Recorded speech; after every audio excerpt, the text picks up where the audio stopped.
선박을 구하지 못해서 수출을 못하는 사태가 1년 가까이 이어지고 있습니다. 답답한 해운업체가 직접 배를 사서 수출품을 실어 나르려고 해도 우리나라 해운법이 이를 가로막고 있는데요. 이 때문에 해운 물류 대란을 더 악화시키고 있다는 지적입니다. 먼저 그 실태를 최재훈 기자가 리포트로 준비했습니다. 20년째 해운업을 하고 있는 유재수 씨는 최근 6,200톤급 유조선 한 척을 샀습니다.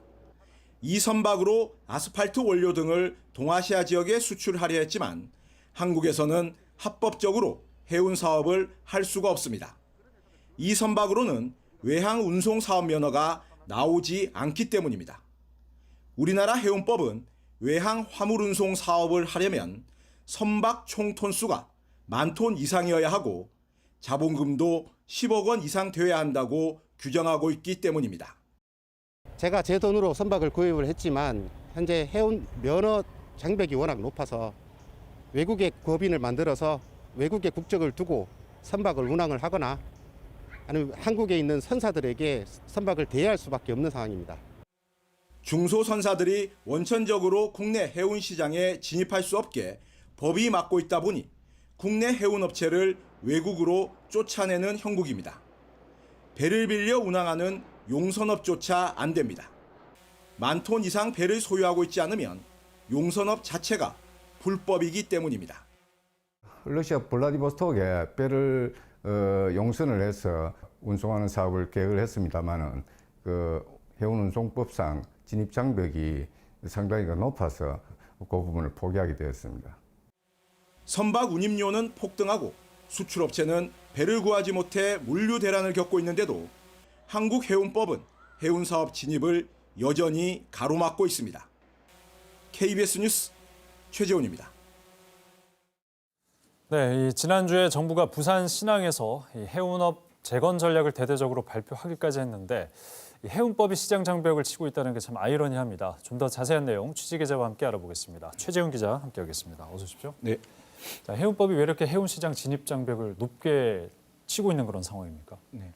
이 설명을 드리려면 2008년 금융위기 때로 돌아가야 됩니다. 당시에는 그 해운 시장이 워낙 좋았거든요. 그래서 하루가 다르게 이 선박 가격이 계속 오르고 있었습니다. 그러니까 이제 금융권에서 이제 돈을 계속 이제 빌려주는 거였죠. 그런데 배 한 척을 가지고 다단계로 이렇게 용선을 하는데 그 용선업체마다 계속 돈을 금융권에서 빌려준 겁니다. 해운 시장이 워낙 좋으니까.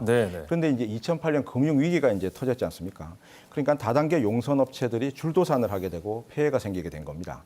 그래서 2010년 애초 총 톤수 5,000톤 이상 그리고 자본금 5억 원 이상이던 외항 화물운송 등록 기준을 10,000톤 10억 원으로 이렇게 2배로 높였습니다.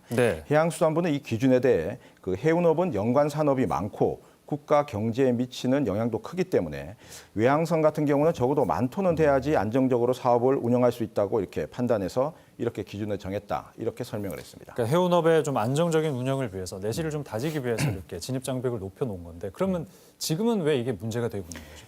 그러니까 문제는 이 조항이 외국 선사에게는 적용이 안 된다는 겁니다. 그러니까 그 국내 해운 선사들에만 적용되다 보니까 이게 역차별이다 이런 얘기가 나오는 겁니다. 앞서 보신 것처럼 그 10,000톤 이하 선박을 갖고 해운업을 하려는 그 우리나라 선사들은 편법으로 하거나 아니면 불법으로 이렇게 해운업을 해야 되는 상황이거든요. 그런데 외국계 중소 해운업체들이 우리나라 국내에서 영업을 한 데는 이런 제약이 없습니다. 그러니까 당연히 역차별이다 이런 얘기가 나올 수밖에 없는 겁니다. 중소 해운업계뿐 아니라 그 수출업체 즉 화주들 입장에서도 불만이 터져 나오는데요.